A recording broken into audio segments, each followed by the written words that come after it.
You ever notice how life is just one big stupid circus? Yeah. You're born without a clue, they put you in a diaper, then you spend the rest of your life trying to prove you're smarter than the guy still wearing one. Life is stupid, folks. And the proof? Just look around. People believe their phone knows more than their brain. And it probably does, because at least your phone gets an update once in a while. You go to school for 20 years to learn things you forget in 20 minutes. You memorize the capital of Bolivia, but you can't remember where you left your keys. Then you get a job. Oh, that's the fun part. You spend 8 hours pretending to care, 2 hours pretending to like people, and 1 hour pretending you're living the dream. Yeah, the dream, more like a shared nightmare with a lunch break. Then comes marriage. You promise to love, honor, and tolerate someone who will, over time, turn your Netflix list into a hostage situation. And if you survive that, congratulations, you win bills, lots of them. And let's talk about money, the biggest joke of all. You work your entire life chasing it, then they tax it, take it, and tell you to be grateful you got any left. And when you finally save enough, they remind you, oh, by the way, you can't take it with you. So basically, life's a game where the prize is death and the rules keep changing. But hey, don't be sad, we got motivational quotes for that. Laugh, laugh, love. Yeah, thanks, Karen. Nothing says enlightenment like wooden words hanging over a toilet. So yeah, life is stupid, but that's what makes it funny. You either laugh at it or you cry. And personally, I'm not wasting Kleenex on this nonsense. Life's a comedy written by idiots, and the punchline is that we're the idiots. You ever notice that? We act like we've got it all figured out, like we're these intelligent, evolved beings. But every day we prove we're just making it up as we go along. From the moment we're born, we're thrown into this bizarre play called life, and nobody gave us a script. We're all just improvising badly, pretending we know what we're doing. People walk around acting like they've got purpose, direction, and wisdom, but deep down, everyone's confused. And that's what makes life so stupidly funny. We think we're smart because we built cities, invented smartphones, and created artificial intelligence. But have you seen the people using them? We have supercomputers in our pockets, and we use them to watch cat videos and argue with strangers on the internet. Humans invented the airplane, something that can fly thousands of feet in the air, and we use it to go to Florida and fight over armrests. That's not progress, that's stupidity with Wi-Fi. We call ourselves a civilization, but half the time we can't even drive in a straight line without honking at someone. We've got people who can't spell tomorrow giving lectures online about manifesting success. Everyone's a guru, a life coach, or an influencer. Influencing what exactly? People to buy stuff they don't need? We've turned stupidity into a profession. You walk into a store and there are 47 different brands of water. Water! It's all the same clear stuff that falls from the sky, but no. Apparently, one's glacier-infused, another is oxygen-enhanced, and one is alkaline-balanced. What's next? Gluten-free water? We're not evolving, we're marketing ourselves into extinction. And have you ever noticed how people take themselves way too seriously? Everyone's got opinions, and they think their opinion is sacred. You can't even say you like pineapple on pizza without starting World War III online. People fight about everything, politics, movies, sports, the color of a dress from 2015, and they call it debate. No, it's just noise. We're a planet full of loud, opinionated, overconfident idiots, and we can't admit it. The irony is that humans spend billions trying to find intelligent life in outer space when we haven't even found it down here. Yet. Maybe aliens already came, looked around, and said, no thanks, these people are still arguing about masks.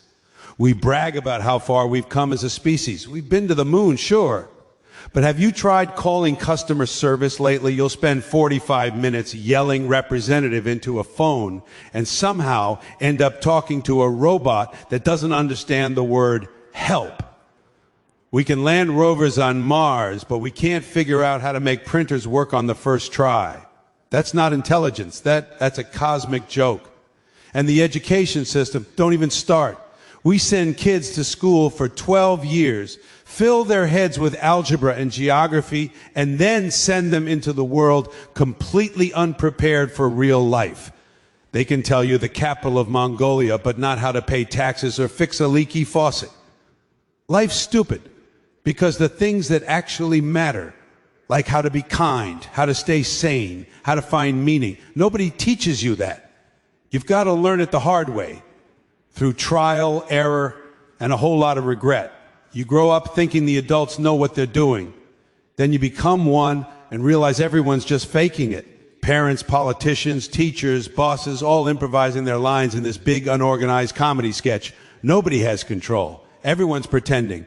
That's why there are self-help books, because even the experts don't know what's going on. They just put a cover on their confusion and sell it for $29.99. And the government, now that's peak stupidity. People in suits arguing over who's to blame while the rest of us are just trying to afford rent. They make decisions that affect millions, and they can't even agree on lunch. Every few years we vote, thinking something's going to change, but the only thing that changes is the font on the campaign posters. Humans also love to invent rules that make no sense. You can't park here, you can't walk there, you can't say that, you can't wear this. Who came up with these rules? Nobody knows. But everyone follows them because that's just how it is. That's the stupid part. We all play along, even when it doesn't make sense. We're afraid to question things because we don't want to stand out. So we just keep acting like everything's normal when nothing is. People chase happiness like it's a hidden treasure, but they never realize it's not out there. It's in how you look at things. Instead, we buy things to feel better. Phones, shoes, cars, fake eyelashes, plastic plants, anything that gives us a little hit of dopamine. Then we wonder why we're still miserable. Maybe it's because we're trying to buy meaning from Amazon with next day shipping. We've built a society that rewards pretending. Social media is the best proof. You scroll for 5 minutes and you'll see people showing off their perfect lives. Nobody's actually happy. They're just competing to look like they are. People take selfies next to cars they don't own, houses they can't afford, and meals they didn't even finish. Life's not about living anymore. It's about broadcasting. And the audience is just as fake as the show. We invented a thing called influencers, people who literally get paid to exist. They post pictures of themselves drinking overpriced coffee, and millions of people hit like. You know what that means? The world's being run by the popular kids from high school, and we're still letting them sit at the cool table. And then there's religion, politics, and war. All the ways we've managed to divide ourselves over imaginary lines and invisible friends. We're supposed to be the most intelligent species on Earth. Yet we still can't figure out how to share it without blowing each other up. Life's stupid because it's built on contradictions.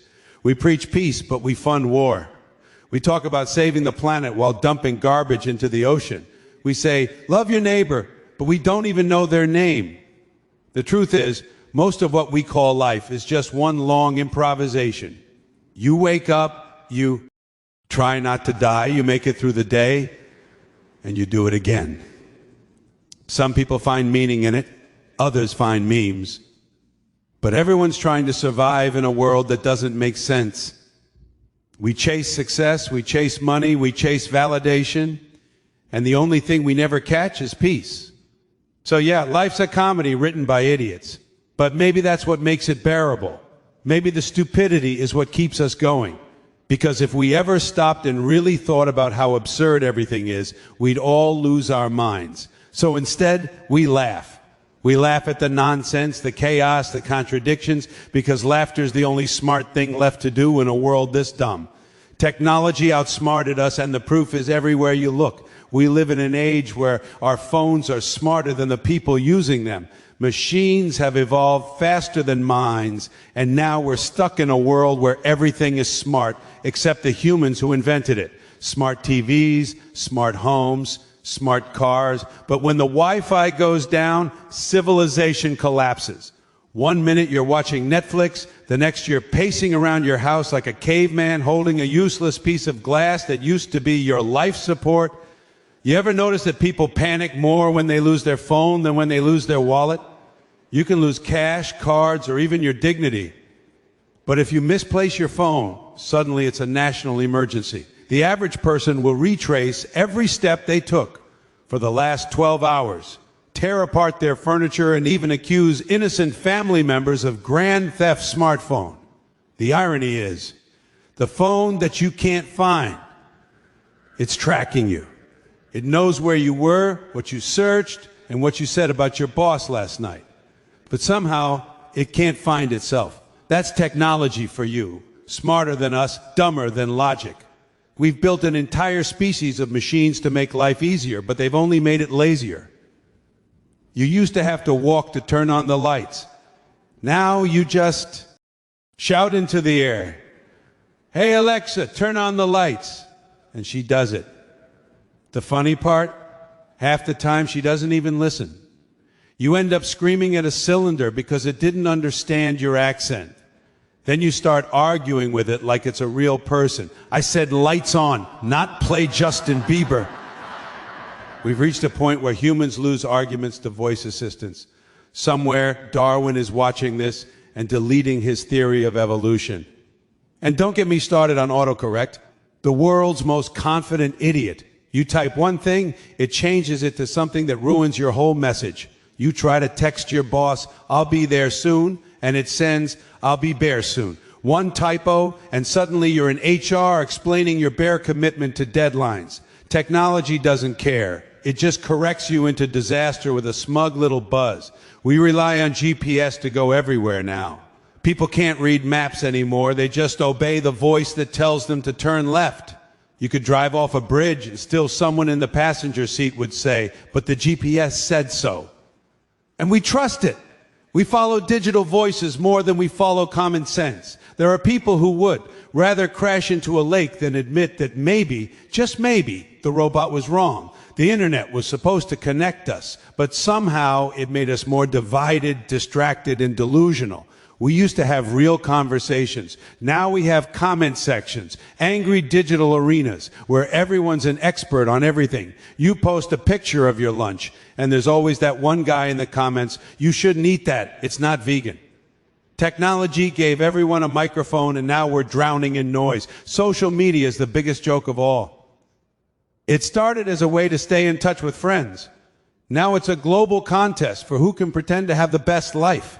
People take 30 photos to post one candid shot, then write fake captions about gratitude and balance. You've got folks sitting in bed at 2 a.m., half depressed, posting "living my best life." Technology gave us filters, and now we use them to edit our realities. We don't live life anymore. We stage it. You ever notice how people can't go 10 seconds without checking their phone? We've turned into addicts. We don't smoke, we scroll. The moment there's silence, we reach for that glowing rectangle like it's oxygen. We're terrified of boredom. We can't sit still, think, or just be. We've trained our brains to need constant stimulation, constant buzz, constant dopamine. It's not that we can't live without technology, it's that we don't remember how to. We built robots to help us, but they're slowly replacing us.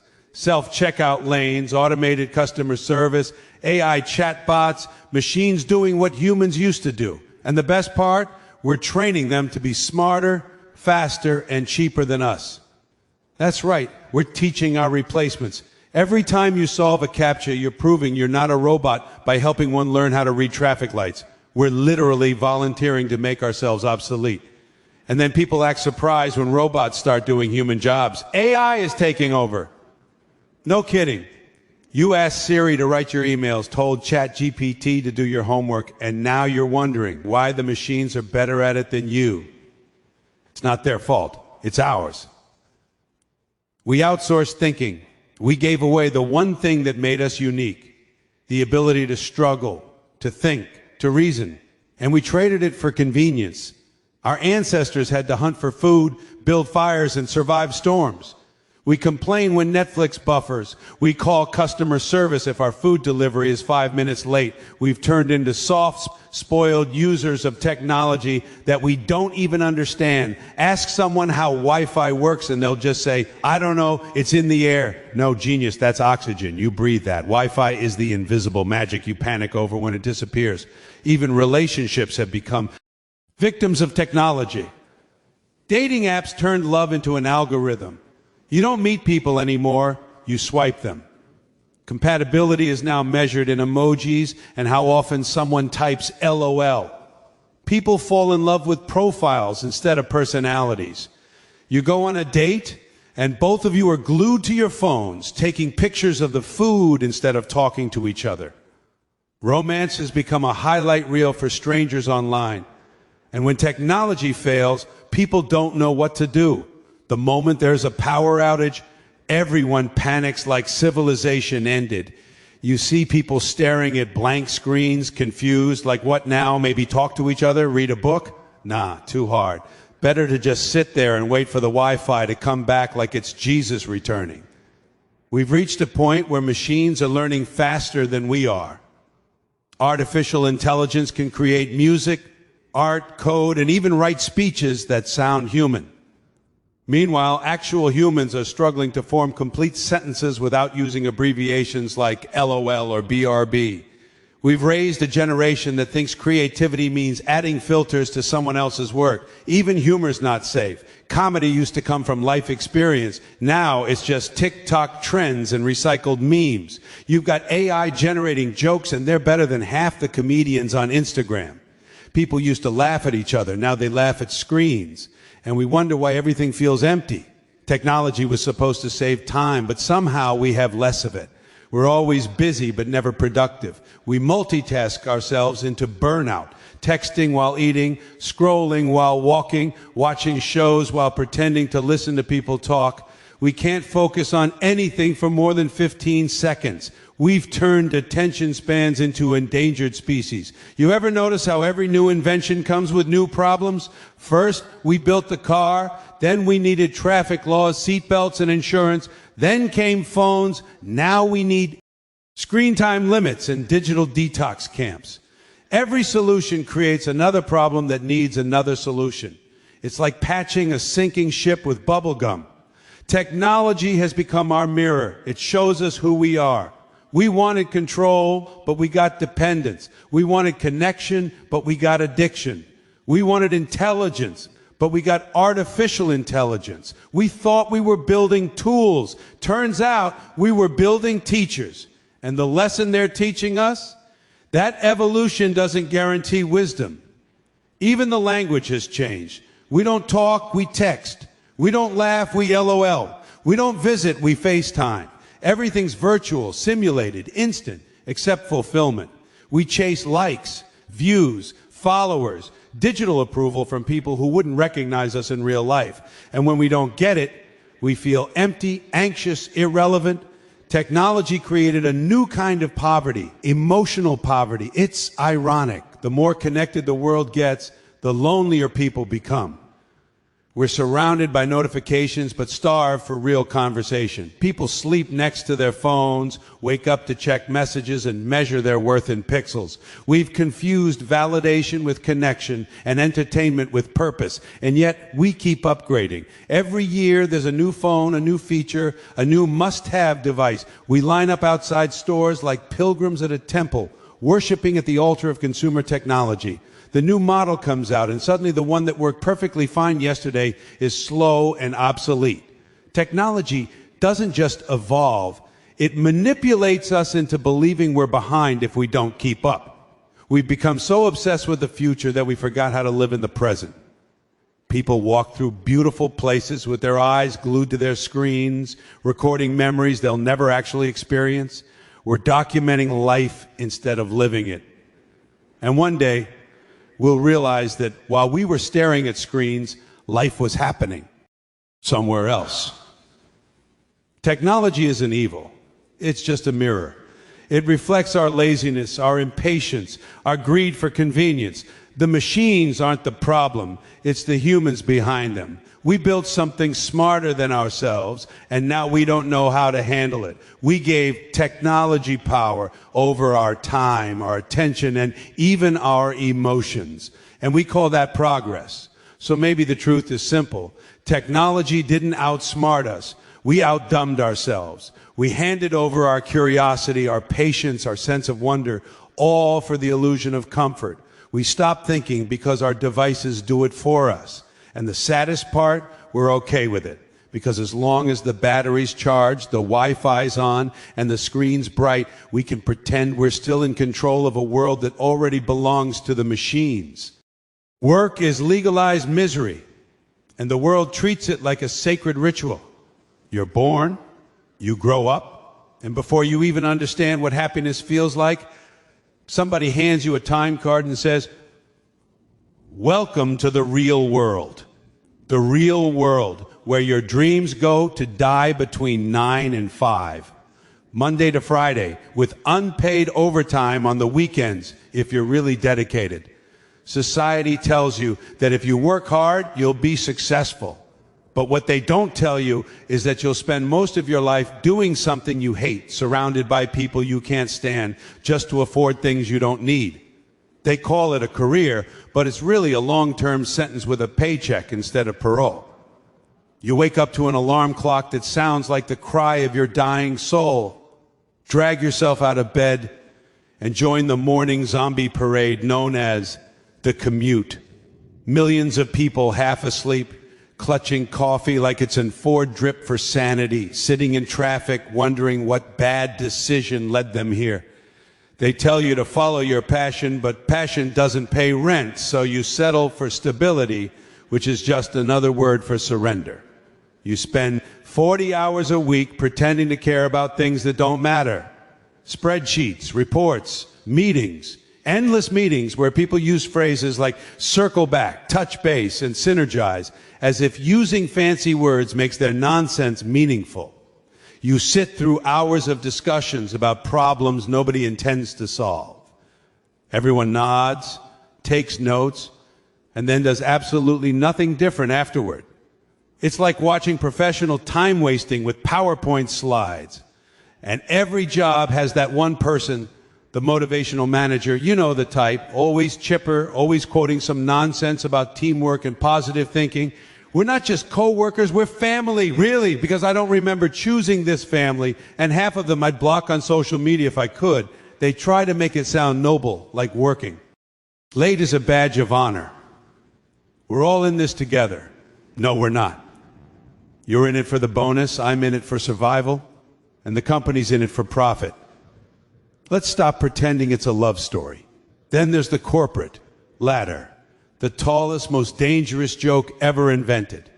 Everyone's climbing it, stepping on each other's hands, trying to reach the top, not realizing the ladder's leaning against the wrong wall. You sacrifice time, health, and happiness chasing a promotion that just means more stress and a slightly better parking spot. And when you finally get there, you realize you're still not satisfied. Because no matter how high you climb, there's always someone above you telling you what to do. That's the brilliance of the system. It keeps you chasing an illusion called success. And let's talk about bosses, the mythical creatures who somehow always arrive after you, leave before you, and still act like you're not doing enough. They give feedback, which is just criticism dressed up in polite words. We appreciate your effort, but we'd like to see more initiative. More initiative? I already sold you 40 hours of my week. What do you want, my kidneys too? And the best part is, they call it constructive criticism. There's nothing constructive about destroying my motivation in the name of productivity. The whole concept of productivity is insane. We've been brainwashed to believe our worth is tied to how much we produce. If you're not constantly busy, you're lazy. If you take a break, you're unmotivated. We glorify burnout and call it ambition. You see people bragging about working 16-hour days like it's a medal of honor. I only slept 4 hours last night. Oh, wow, congratulations. You're just a little more miserable than everyone else. And when you finally get paid, that's when the real comedy begins. You spend the month working, then watch your salary disappear faster than your enthusiasm. Taxes, bills, groceries, gone. You work just enough to stay broke, but not enough to get free. That's not a job. That's a trap. The system is designed so that you always need the next paycheck, always stay dependent, always too tired to question why it's like this. And the irony? The people working the hardest usually earn the least. The ones sweating in the sun, cleaning, building, cooking, they get scraps. Meanwhile, the people sitting in air-conditioned offices pressing send on emails make decisions that ruin lives, and they call that leadership. The world doesn't reward effort, It rewards position. That's why it's called the workforce, not the fair force. We've even normalized misery to the point where complaining about work has become a bonding ritual. You meet a friend, and the first thing you both do is compare how awful your week was. My boss made me redo the report 3 times. Oh yeah? I got an email at midnight. It's like a contest to see who's the most emotionally exhausted. And somehow we find comfort in that, because deep down, everyone knows this system is broken. Even the way we talk about jobs is depressing. We say, I'm grinding, I'm hustling, I'm killing it. Killing what? Your soul, your health, your weekends? We've turned overwork into a lifestyle brand. There are influencers online selling the idea that if you wake up at 4 a.m. and drink protein shakes, you'll be successful. No, you'll just be tired and annoying. Success isn't found in spreadsheets and morning routines. It's found in not hating your life. And don't get me started on work culture. Every company claims to have one, but it's always the same thing. Fake smiles, team building games, and pizza parties to make up for low wages. We appreciate our employees. Sure you do. That's why you pay them less than they're worth and call it experience. You can't buy loyalty with free coffee and motivational posters. Think outside the box, they say, but only as long as you stay inside the company rules. You ever notice how people live for the weekend? That's how you know the system's broken. 2 days of freedom to recover from 5 days of captivity. You drag yourself through the week just to reach Saturday, and before you can even enjoy it, Sunday hits you with that existential dread, the Sunday scaries, the realization that tomorrow the cycle starts again. You're not living, you're just recharging your batteries for another week of pretending to care. Then they dangle retirement in front of you like a reward. Just work hard for 40 years, and then you can relax. Yeah, because nothing says freedom like being too old and tired to enjoy it.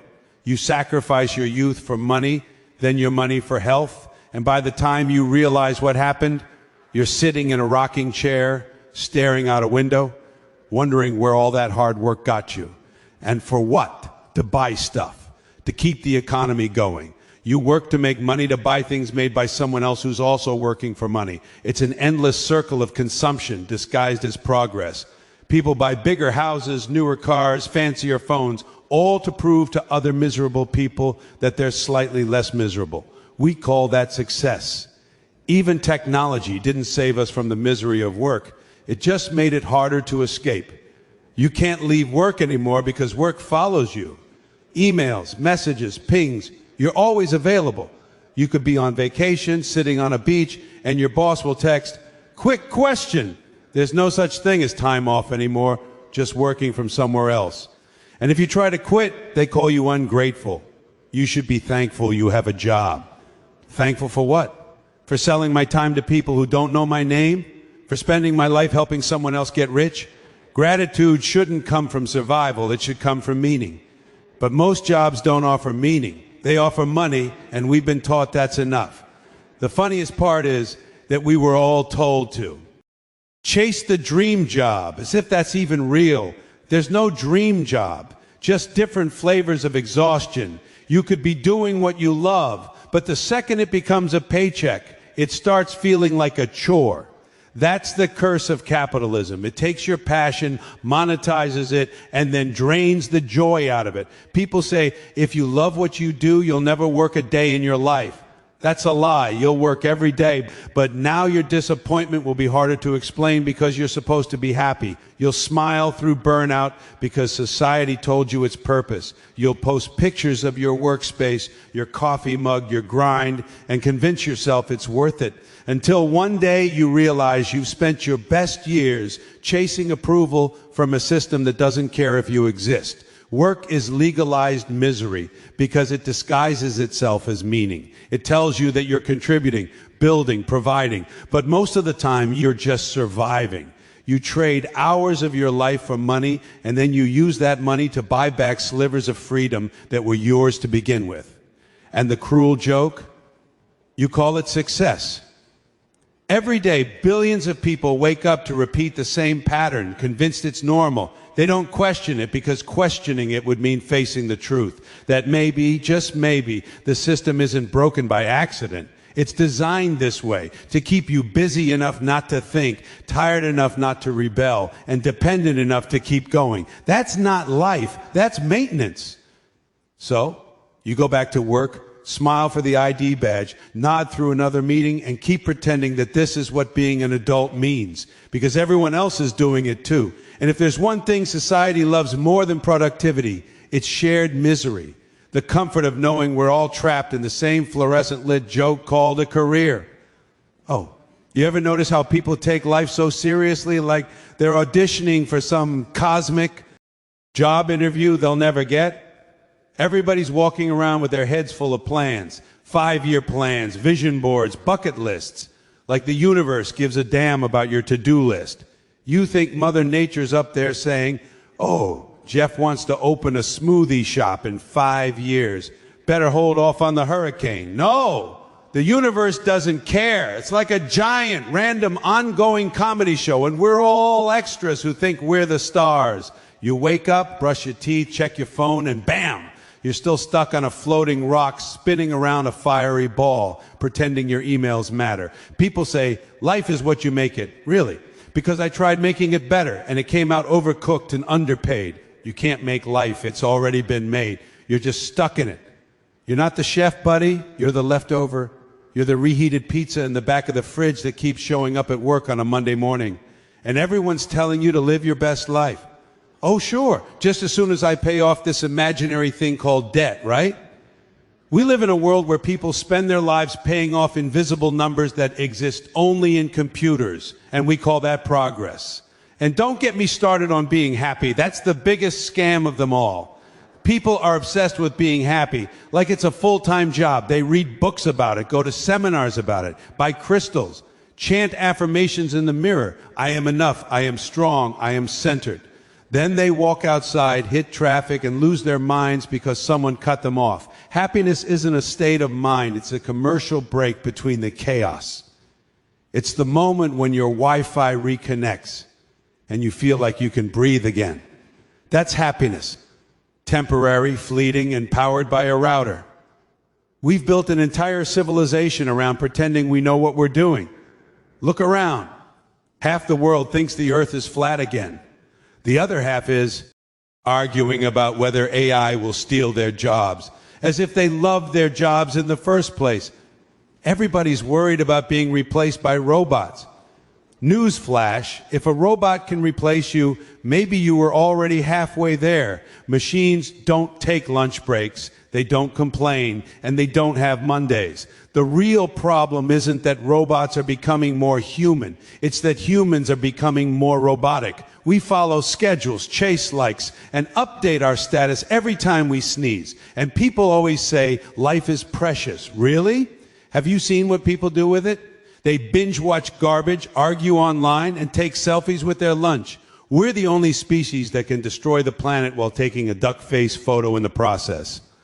Look at me saving the earth with my eco-friendly straw. Meanwhile, you drove there in a diesel SUV to buy it. It's absurd. Life isn't precious, it's preposterous. We're monkeys with Wi-Fi pretending to be philosophers. Here's my favorite part. People think they have control. They say, I'm taking control of my life. Oh, really? You couldn't even control your bladder as a kid, and now you think you can control destiny? You can't control the weather, the economy, or the traffic light that always turns red when you're late. You don't have control, you have coping mechanisms. That's all life is. One long improv show where everyone forgot the script but still wants a standing ovation. And then there's religion. Oh boy, people love to think there's a divine plan. Everything happens for a reason. Yeah, sure. And that reason is usually stupidity. You lose your keys? It's a sign from God. No, it's a sign you need a key hook. Someone cuts you off in traffic? It's a test. No, it's just Tuesday. People give meaning to nonsense because otherwise they'd have to admit the truth. We're making it up as we go along. And somehow that's both horrifying and hilarious. We invented money, borders, beauty standards, and reality. TV, and we call ourselves intelligent. The planet gave us trees that turned sunlight into oxygen. And what did we give it back? TikTok dances and plastic forks. Humanity's like that one kid in class who keeps breaking the crayons and blaming the teacher. We've been here for thousands of years, and we still can't figure out how to live without blowing something up every few decades. That's not intelligence, that's organized idiocy. But here's the real joke. We still act like it's all going somewhere. People talk about the future like it's a vacation they've booked. In 10 years, I'll be successful, married, happy. No, in 10 years, you'll be older, probably more tired, and still wondering why your back hurts. The future isn't coming to save you. It's just waiting to join the pile of yesterdays you already forgot about. You don't get wiser with age. You just get used to being confused. And death. Oh, people hate that one. Nobody wants to talk about it, but it's the punchline to this whole setup. You spend your life chasing meaning, purpose, and validation, and then poof, lights out. It's like waiting 3 hours in line for a roller coaster, only for it to break down when you're next, and we still keep lining up. We buy gym memberships, eat kale, meditate, like we're going to outsmart death with quinoa. Let me tell you something. Death doesn't care how many steps you took today. You can have a smartwatch, a meal plan, and a vision board, and death will still tap you on the shoulder and say, "Time's up, champ." But that's what makes it all kind of beautiful, in a twisted way. The fact that we're here doing this ridiculous dance, worrying, laughing, crying, scrolling, it's absurd, but it's real. Life doesn't make sense, and maybe it's not supposed to. Maybe the whole point is to stop pretending it does. Because the second you let go of trying to figure it out, you can actually enjoy the nonsense. You can laugh at the absurdity instead of being crushed by it. So yeah, life's stupid. But it's our kind of stupid. The kind you can't help but laugh at, even when it's breaking your heart. The kind where you trip, fall, and instead of crying, you just sit there thinking, yep, that checks out. George Carlin knew it. The world's one giant joke, and we're all the punchline. You ever notice how people keep saying, we're all in this together? Oh, really? Because last time I checked, half the world's fighting over Wi-Fi passwords and the other half's arguing about whether pineapple belongs on pizza. We can't even agree on lunch, but sure, let's save the planet together. Life's this big, messy carnival, and everyone's pretending they're the ringmaster, when really we're all just clowns trying not to trip over our own shoes. And here's the thing, people actually believe they're important. That's my favorite part. Everyone walks around like the universe has a personal interest in their daily schedule. I missed my train, maybe it's fate. No, it's not fate, it's bad timing and poor planning. You hit the snooze button 7 times, Karen. The universe didn't conspire against your commute. You just don't own an alarm clock that works. We've built this entire illusion of importance around ourselves. We're little specks of dust floating in an infinite void. And somehow we decided that wearing matching socks and getting promoted makes us special. You're born, you pay taxes, you die, and in between you collect reward points for things you never actually needed. People are proud of their achievements. Promotions, degrees, followers. You know what ants do? They build colonies, carry things 10 times their weight, and never complain. But do they post it on Instagram? No, because they're ants. They know the truth. It's all just survival, buddy. People like to talk about progress. They say, look how far we've come. Yeah, we've come so far, we now have smart fridges that tell us when we're out of milk. But we still can't stop fighting wars. We've got self-driving cars, but people still can't use turn signals. We've got robots that vacuum the floor, but we can't keep our oceans clean. That's not progress, that's polished stupidity. We're just finding fancier ways to stay dumb. Let's talk about education. Oh, the great institution of knowledge. We spend the first 20 years of our lives memorizing things we'll forget the moment we walk out of class. What's the capital of Peru? I don't know, but I can tell you the lyrics to every 2000s pop song by heart. And then we graduate, cap, gown, fake smiles, and go straight into debt. Congratulations, you've now earned a degree in anxiety with a minor in disappointment. The schools don't teach you how to be happy, how to think critically, or how to pay taxes, But hey, you can write a 5-page essay on the symbolism of a green light in The Great Gatsby. That'll pay the bills, right? And love, oh, don't get me started on love. People act like it's this divine miracle. No, it's just biology mixed with poor decision making. You meet someone, your brain floods with chemicals, and suddenly you're writing poetry about a person who eats cereal with a fork. We call it soulmates, but really, it's two confused people trying to fill the silence before Netflix loads. And when it doesn't work out, you say, it wasn't meant to be. No, it wasn't meant at all. It was random. Life's a big slot machine. And sometimes you pull 2 cherries, sometimes you pull a lemon. And people always want to find themselves. That's another great one. I'm on a journey to discover who I am. Buddy, you're not a lost wallet. You're a confused mammal who needs a nap. You don't find yourself by hiking up a mountain or drinking herbal tea in Bali. You find yourself when you're broke, tired, and the Wi-Fi stops working.